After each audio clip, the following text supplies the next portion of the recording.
오늘 또 우리가 읽었던 이 말씀도 기적 중에 하나로 이렇게 성경이 기록되어져 있는데 사실은 기적치고는 좀 슬픈 기적일 수 있지요. 이 무화과 나무의 마른 곳을 통해서 우리의 믿음에 대해서 다시 한번 또 그리고 믿음의 기도가 어떠한 능력이 있는지를 우리에게 가르치시는 그런 은혜의 말씀이 되시죠.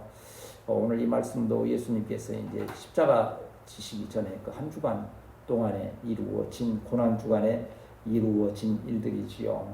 이제 그 예루살렘 성 이렇게 가시면서 무화과 나무가 하나가 있었는데 예수님께서 거기에 무슨 열매가 있을까? 예수님께서 시장하셨다 그랬어요. 하나님이 어떻게 배가 고프실까? 네, 예수님은 육신을 입고 이 땅에 오신 하나님의 아들임을 기억할 때에 우리 육신의 연약함을 다 가지고 계신 거지요. 하나님이 십자가에 못 박히셨다면 뭐 안 아프잖아요. 뭐 하나님이 아프시겠어요? 그러면 우리에게 구원의 은혜가 없는 거지요. 예수님께서 나와 똑같은 육신을 입으시고 내 손에 못을 내 발에 못을 박았을 때 그 고통을 우리 예수님께서 다 당하셨기 때문에 그것이 그 십자가의 고난이 우리에게 은혜가 되고 또 그 부활이 우리에게 참된 승리가 되어진다고 하는 거지요. 그래서 이러한 그 말씀을 통한 또 우리 주님의 그 사역을 통한 깊은 은혜가 우리 사랑하는 성도들에게 매일 체험되시기를 축복합니다. 한 절씩 우리 읽으면서 말씀을 나누어 가겠습니다. 12절 읽겠습니다. 시작. 이튿날 그들이 베다니에서 나와서 예수께서 시장하시는지라. 이제 그 첫날 이제 그 나귀 타고 입성하신 후에 어디로 가셨다 했어요? 베다니에는 누가 있습니까? 나사로와 마르다와 마리아가 있는데 예수님께서 그 집을 참 편안하게 생각하셨던 것 같아요. 오늘 강사님 잠깐 그 이강용 목사님 여기 일주일에 한 번 오는 게 그렇게 마음에 이렇게 위로가 되고 힘이 될 것이다 하는데 아마 예수님도 그러한 곳이 또 육신을 입으신지라 계셨을 거예요. 어디 고관 대잡고 헤롯 궁이나 아니면 어디 뭐 제사장이나 이런 데 가서 쉬면 또 대접도 잘 받을 수 있게 하겠지만 이 베단이라고 하는 나사로라고 하는 이 집은 어찌 보면 참 가난한 자의 집이에요. 그럼에도 불구하고 우리 주님은 그곳에 가셔서 이렇게 좀 휴식하시고 재충전하신 거 있는 거지요. 그런 면에서 우리 교회가 어찌 보면 뭐 베들레헴에 있는 마국간 교회 같기도 하고 또 이렇게 베다니의 나사로의 집과 같이 우리 주님이 좀 어찌 보면 마음을 편안히 쉬실 수 있는 그러한 교회요. 우리가 사랑으로 이러한 사명을 잘 감당할 때에 주의 은혜가 항상 우리와 함께 하심을 믿습니다.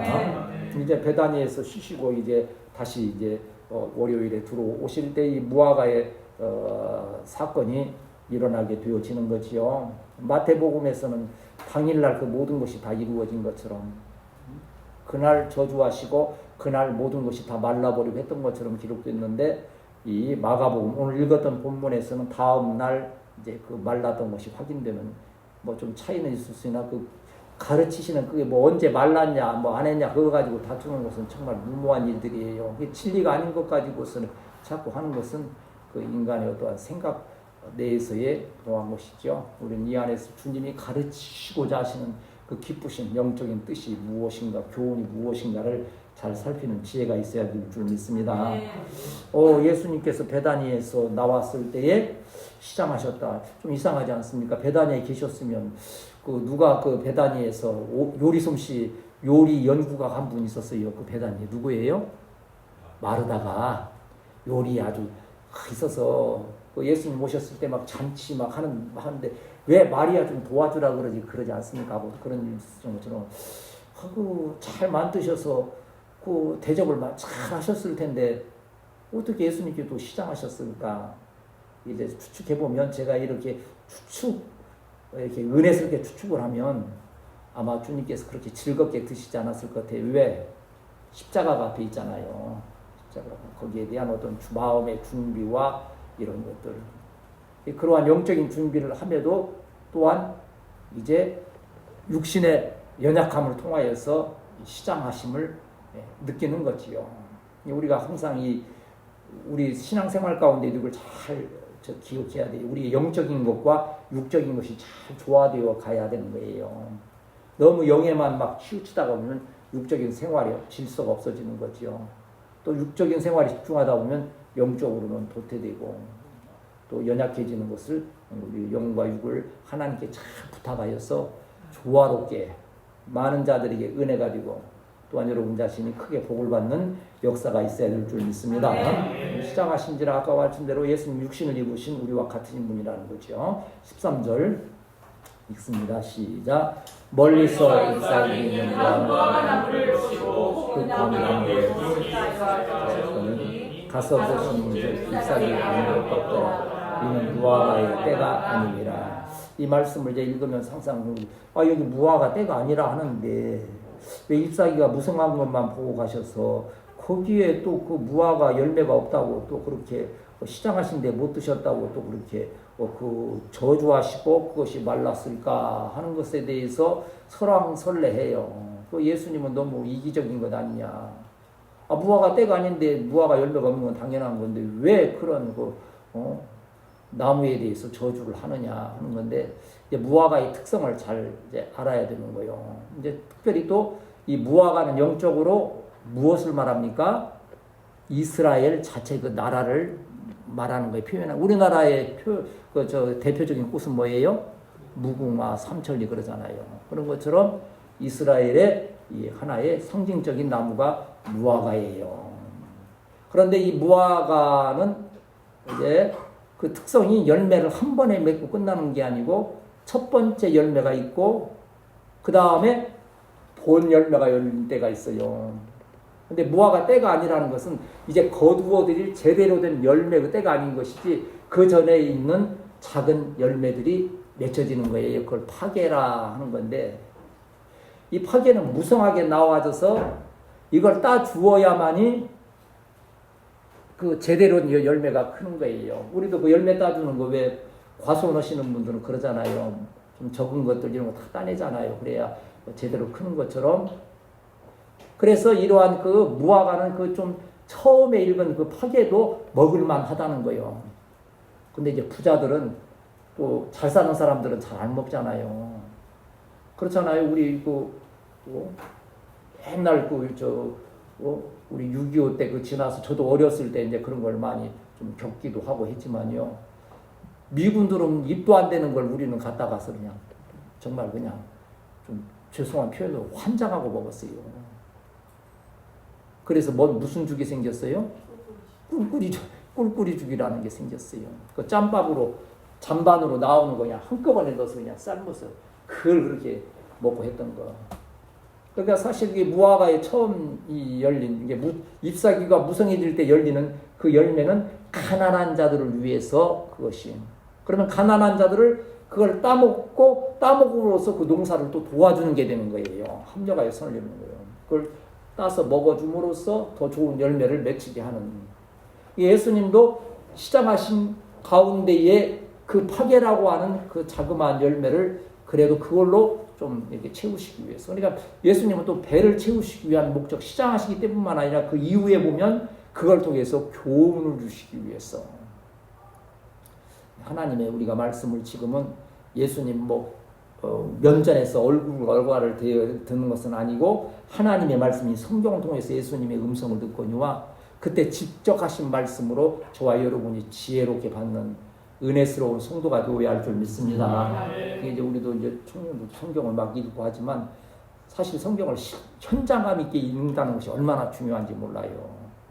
현장감 있게 읽기 위해서는 그 역사에 대해서도 좀 알고 배경을 알고 그 당시의 문화에 대해서 좀 알고 이런 문학 같은 것도 좀 소재가 있고 하면요 훨씬 더 생동감 있게. 이제 전번에 주일날에도 오면웅 목사님 모셔서 그 아들 태연이가 영문과 쪽으로 갔다 있잖아요. 그래서 이강 목사님 얘기를 했었는데 이강 목사님도 의대를 가느냐 어떻게 하느냐 신학을 가느냐 하고 이제 그러한 것들을 대학교 들어갈 때에도 어느 대학에 어느 과로 가느냐 하는데 결국 신학 쪽으로 마음이 있었기 때문에 그래서 영문과를 간 거예요.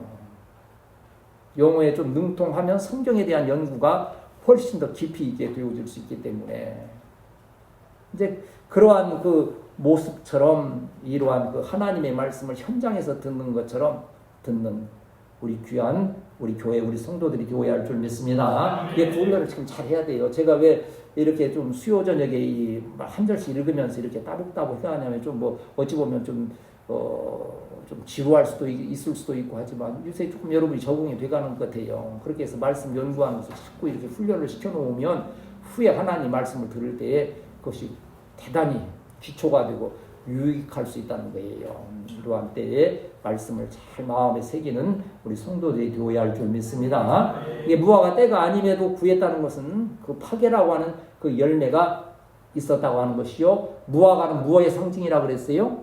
이스라엘의 상징이기 때문에 이스라엘에 대한 교훈을 주시기 위해서 무화과 나무를 택하셨다는 거예요. 14절 같이 읽습니다. 시작. 예수께서 나무에게 말씀하여 주시되 이제부터 영원토록 열매를 따먹지 못하리라 하시니 제자들이 이를 듣더라. 예수님께서 이게 참 우리 슈바이처라고 하는 박사님 아시잖아요. 아프리카에 그 선교에. 그래서 뭐 참 대단히 성자 슈바이처 그리 할 정도로. 근데 이분이 본래 또 이 오르간 연주자이거니와 신학자예요. 신학에 대해서 굉장히 깊이 연구하셨는데, 그러나 이분은 신학이 인본주의적 신학을 가진 거예요. 철학에 가까운. 그래서 예수님이 왜 그 열매가 없는 무화과를 이렇게 저주하는 말씀을, 다시는 열매를 따먹지 못하려는 말씀을 했는가 하는 것을 분석하면서 인간적인 생각으로 하면 이렇게 되는 거예요. 예수님이 십자가 앞에 있어서 스트레스를 받는 데다가 또 배가 고픈데 먹을 수 없으니 극도의 스트레스가 임했다는 거예요. 극도의 스트레스가 임할 때는 하나님의 아들일지라도 흔들린다는 거예요. 아니 실제 그렇게 해석하는 그러한 쪽을 택하는, 인본주의적으로 생각하면 그러는 거예요. 그 뒤에 주어지시는 교훈에 대해서 관심이 없는 거예요. 우리 으뜸교회가 바로 세워져 갈 것은 하나님의 말씀에서 주님이 우리에게 하시고자 하시는 그 말씀의 뜻이 무엇인가를 정말 10분의 1, 100분이라도 잘 알아 새길 수 있다고 한다면 장래 여러분 신앙생활에 큰 유의감이 되고 복됨이 되실 줄 믿습니다. 뭐 참 극단적인 말로 제가 세상 떠난 뒤에 여러분이 추억하면서 아이고 이제 와서 이강민 목사님 설교 들어보고 또 유명한 목사님 설교 들어보니까 그때 이기양 목사님, 박윤서 목사님 그냥 후라이 깎구나 그냥 말도 안 되는 거 가지고 샜구나. 그 얼마나 부끄러운 일이요. 그때에도 추억할 때에도 그 말씀을 바로 가르치기 위해서, 그리고 그때 배웠던 것이 기초가 돼서 오늘 좋으신 말씀도 우리가 은혜가 되고 영적 양식이 되는구나. 이러한 것들을 위해서 이렇게 말씀을 가능하면 보수적인 입장, 성경 말씀대로 가르치려고 하는 그러한 것이 있음을 기억하시고 믿음으로 잘 받는 우리 성도들이 되어야 할 줄 믿습니다. 이 열매에 대해서 우리 주님은 참 여러 가지로 말씀하시는데, 베드로후서 1장 그 7절에서 9절 말씀 한번 봅시다. 베드로후서. 이 열매 없는 것에 대해 성경은 열매가 없는 것은 밖에 버리고 던져진다 하시고 잘라 버리신다 하시는 말씀은 여러 가지 심판의 말씀들이 있는데, 베드로후서에서 베드로 사도도 주님의 그 뜻을 받들어 말씀을 전하기를 베드로후서 1장 7절에서 9절까지 같이 읽습니다. 시작. 경건의 형제의회를 사랑을 구하라. 이런 것이 너희에게서 흡족하는데 너희로 우리 주 예수 그리스도를 알기에 게으르지 않고 열매 없는 자가 되지 않게 하려니와 이런 것이 없는 자는 맹인이라 멀리 보지 못하고 그의 액제가 깨끗하게 된 것을 잊었느니라. 아멘. 열매 없는 자가 되어서는 안 된다. 우리 주님은 열매를 바라신다.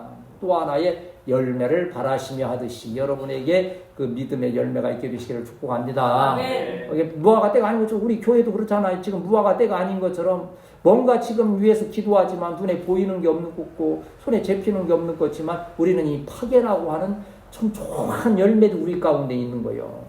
우리 주님이 오셨을 때 그것을 기뻐 보시고 거기에 축복하실 수 있는 우리 교회가 잘 준비되는 우리 성도들이 되어야 할 줄 믿습니다. 자, 이제 20절로 넘어갑니다. 20절 읽습니다. 시작. 그들이 아침에 지나갈 때 무화과 나무가 뿌리째 마른 것을 보고 그랬죠.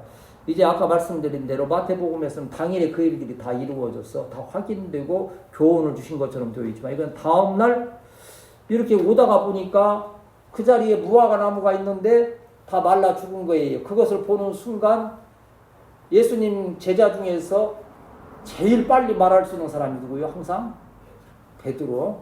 딱 보니까 딱 어제 그 일이 생각나는 거예요. 예수님께서 어제 그 열매가 없다 해서 다시는 열매를 맺지 못할 것이라고 했는데 딱 보니까 무화과 나무가 어디까지 말랐어요? 뿌리까지 다 말라요. 완전히 말라버린 거예요. 예수님의 말씀은 뭐가 있다? 능력이 있다. 근데 저는 말에 능력이 있을 수 없는 거지요. 능력은 다 주님의 능력이지요. 내가 그 감나무를 말르라, 열매가 없으니 말라 죽어라 하고 하지도 않았는데 지금 자꾸 말라가가지고 내가 좀 속이 타들어가는데 그래서 어제 왕잘커라고 하는 비료도 이렇게 해서 믿음으로 같이 주고 그랬는데 오늘 아침에 그 앞에서도 내가 기도도 했는데 사실은 어떻게 좀 치료가 되려나 모르겠어요. 예수님께서 저거는 옮겨 심어 시원찮은 거니까 자연적으로 죽어가는 거예요. 그런데 예수님이 저주했던 그 무화과는 잎사귀가 무성했다는 것으로 보아서는 절대 죽을 게 아니에요. 톱으로 자르지 않고 무슨 독약을 주지 않는 한 죽지 아니할 것인데 예수님이 저주하시니까 죽었다는 거예요. 오늘날도 그렇잖아요. 절대 망하지 않을 사람 같은데 어느 날 갑자기 닥치니까 그냥 걷잡을 수 없잖아요. 주님이 주저앉히시면 주저앉아요. 주님이 세워주시면 세워지는 역사가 있게 될 줄 믿습니다. 오늘 보니까는 최경주 알아요? 골프 선수예요. 근데 신앙이 참 좋은 분이에요. 예? 크리스찬이에요. 크리스찬. 굉장히 믿음이 좋은 분이에요. 56세요. 오늘 보니까는 56세로서 한국 프로 골프 대회에서 1등한 것은 처음이라는 거예요. 체력이 딸려서 안 되는데 자기 스스로 오늘 간증이 나왔어요. 그런 거예요. 그게 힘이 딸렸을 때 얼마나 기도했는지 모른대요. 증거되게 해달라고. 그래서 국민일보 종교란에 난 것도 아니고 제 이면에 크게 써놨어. 이게 힘들고 어려울 때 이걸 기도했더니 하나님께서 승리해 주셨다고 아주 그냥 마음껏 찬양. 하나님께서 세우시면 이게 기도하고 정직하게 하나님 앞에 행하는 자에게 하나님께서 세워지는 역사가 있지만 말씀드린 대로 하나님 앞에서 부족함이 보일 때에 그 열매가 없을 때에 우리 주님이 저주하시면 우리 주님이 선포하시면 그냥 말라지는데 뿌리까지 말라지는 일들이 있다고 하는 거예요. 조그마한 열매의 믿음을 통해서 우리 주님의 칭찬받고 복을 받는 우리 성도들이 되실 줄 믿습니다. 21절 읽습니다. 시작. 베드로가 생각이 나서 여짜오되 랍비오 보소서 저주하신 무화과 나무가 말랐나이다. 베드로가 생각이 났어. 이 생각이라는 게 참 중요한 거예요. 생각이 나야 돼요. 이 생각이 안 났으면 지금 베드로가 생각이 안 나서 이제 이 그림을 한번 우리가 성경도 이 스토리텔링이라고 해서 이 얘기로 하면 재밌잖아요. 이게 폼이 예수님이 이제 이건 좀 어떻게 보면 이 얘기시키지만 어제 이렇게 저주하시고 이제 다 말랐어. 이 제자들을 거느리고 또 가시는데 아무도 말을 않고 지나가는 거예요. 그때 예수님이 야 봐라 내가 어제 이거 저주했더니 말랐잖냐 하고 예수님이 얘기하시면 그 폼이 나겠어요 안 나겠어요? 폼 안 나지 사실. 베드로가 먼저 다 생각을 해서 보면서 주님께서 이렇게 명하셨는데 이것이 말랐나이다 할 때에 그 자리에 또 은혜의 역사가 또 있는 거예요.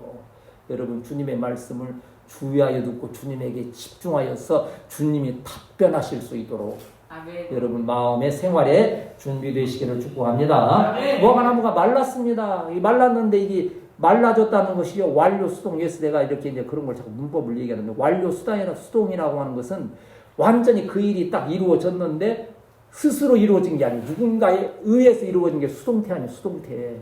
누구에 의해서 그렇게 된 거예요? 예수님에 의해서. 우리의 이루어지는 것은 우리의 능동보다도 수동인 거예요. 예수님이 그렇게 하신 것이 우리는 그럴 수밖에 없는 거예요. 아까 어떤 분 방송에 나와서 아주 먼저 좀 오래 살았으니까 막 인생에 어떤 경험이 있는 것처럼 막 이러는데 하루하루를 막 열심히 살아야 되고 막 보람 있게 살아야 되고 나는 딱 그 순간에 인생은 나이 들면 사는 게 아니고 사라지는 것이다 그런 거예요. 누구에 의해서? 하나님에 의해서 사라지는 것이 내가 사는 게 아니에요. 물론 나도 산다는 의지를 가져야 되지요. 그걸 위해서 수고해야 되죠. 그러나 살게 하시는 이는 하나님이시라는 거예요. 그래서 인생으로 이제 연세가 들고 하면 다 뭐 젊었을 때도 마찬가지지만 사라지는 것이고 너희도 공부하는 것도 공부해지는 것이지 내가 공부한다고 다 되는 것이 아니라고 하는 거예요. 한번 따라합시다. 주여, 나에게 은혜를 주옵소서. 베드로는 생각하는 은혜를 통하여서 이르는 거예요. 자, 22절. 이제 이 질문은 지금 이제 베드로가 던졌고 예수님께서 거기에 대한 해답을 주시는 거예요. 22절 읽습니다. 시작. 예수께서 그들에게 대답하여 이르시되 하나님을 믿으라. 이게 지금 여기 무화과 나무에 이렇게 열매가 없었고 그것이 명령했을 때 말랐고 그것을 베드로가 생각이 나서 말랐습니다라고 이 얘기를 했던 이 모든 사실이 무엇 때문에 무슨 문제 때문에 그런 거요? 믿음 여기 그러잖아요. 예수님께서 하나님을 믿으라. 그러니까 믿음에 대해서 말씀하시기 위해서 이 거창한 일을 이틀 동안 다 진행시키셨던 거예요. 우리가 중간에 이해 안 간다고 하나님을 의심하면 안 된다는 거예요. 왜 무화과 나무가 거기 있을까? 왜 잎새는 있는데 열매는 없을까? 하고 의심하고 걱정하다 보면 이게 한도 끝도 없는 거죠. 그러나 그 결과에 예수님께서 믿음에 대해서 말씀하시기 위해서 이 일들을 이루셨다고 하는 거지요. 그래서 우리가 날마다 히브리서 11장 6절부터 쭉 말씀하지 않습니까? 믿음이 없이는 하나님을 기쁘시게 하지 못하나니 하나님께 나아가는 자는 반드시 그가 계신 곳과 그가 또한 자기를 찾는 자들에게 상 주시는 이심을 믿어야 할지니라. 그러면서 믿음에 대해서 쭉 믿음으로 노아는 아직 보이지 않는 일에 경고하심을 받아 경외함으로 방주를 준비하여 그 집을 구원하였으니 쭉 하고 그 다음에 누구 쭉 그 믿음에 대해서 말씀하는 거예요. 그러니까 예수님께서 무화과를 통해서 너희에게 믿음이 있을 때에 어떠한 역사가 일어나는가를 가르치시는데 그럼 믿음은 무엇을 통하여서 표현되느냐 이거예요. 그 다음에가 바로 23절 읽읍시다. 23절이 이제 그 믿음의 구체적인 표현을 말씀하는 거예요. 시작. 내가 진실로 너희에게 이르노니 누구든지 이 산을 들어 바다에 던지라 하며 그 말하는 것이 이루어질 줄 믿고 마음에 의심하지 아니하면 그대로 되리라. 이제 말씀은 들었어요. 이제 예수님 다 말씀하시잖아요. 오늘 여러분도 말씀 들었어요. 그러면 그 말씀 듣고 내가 믿음이 생겼을 때 그 믿음을 구체화하는 것이 뭐예요? 기도라고 하는 거지요. 그래서 기도에 대해서 믿음과 기도를 연관시키는데 심지어 어떤 연관으로 비유로 하십니까? 이 산더러 들리어 바다에 던져지라 하며 그 말하는 것이 이루어질 줄 믿고 마음에 의심하지 아니하면 그대로 되리라. 여러분 주님의 말씀을 듣고 예배 시간을 통하여 여러분 말씀을 읽고 또 방송을 통하여서 어디서든지 말씀을 가까이 할 때에 거기에 대한 믿음이 있게 될지인데 그 말씀을 붙들고 기도를 시작하고 기도를 진행하고 기도의 열매를 맺는 우리 성도들이 되어야 할 줄 믿습니다. 말씀은 기도로 통하여서 이게 어찌 보면 좀 무모하대요. 엊그제 이제 이렇게 뭐 유머지 이렇게 이제 읽으면서 보니까 또 이렇게 정리해 놓은 게 하나 있는데 그런 게 있더라고요. 호주에 어떤 그 젊은이가 집 앞에 나오면 탁 집 앞에 바위돌 하나가 이렇게 있어가지고 그게 이제 항상 그 걸림이 되는 거예요. 저 바위돌이 없어졌으면 좋겠는데 하고 자기가 능력을 얻고 오는데 기도를 열심히 했어요. 근데 너무 저 엉뚱한 응답처럼 바위를 매일 10번씩 밀어내라. 밀어냈어요.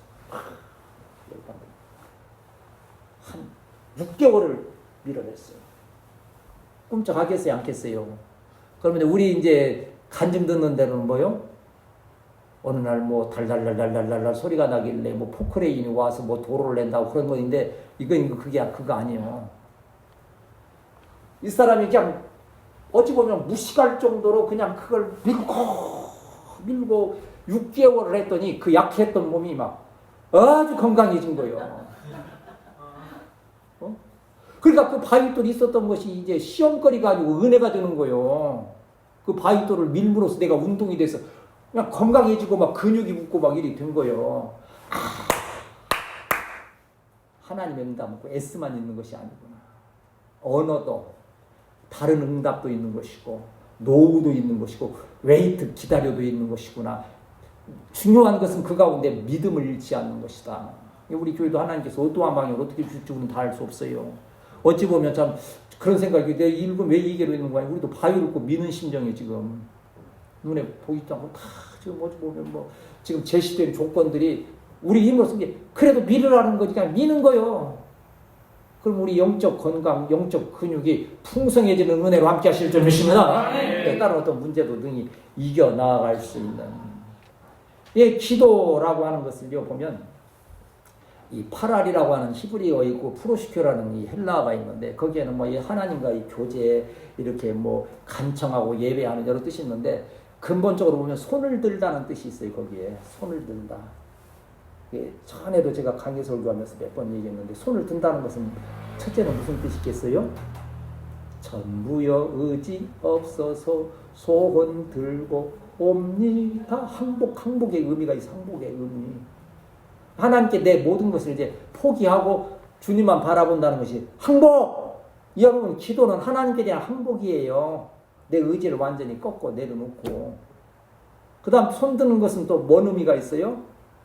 간절히 받기를 원하는 거예요. 주시옵소서.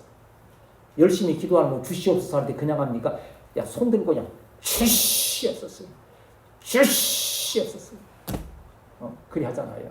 항복하면서 완전히 꿇어 엎드린 가운데 그 은혜를 구하는 이러한 기도에 대해서 이 바로 무화과의 일들을 통하여서 우리에게 말씀하시는데 마태복음 7장 7절에서부터가 아주 이 기도에 대한 우리 하나의 그 모범 교본 아닙니까? 마태복음 7장 7절에서 11절까지 한번 쭉 다시 읽습니다.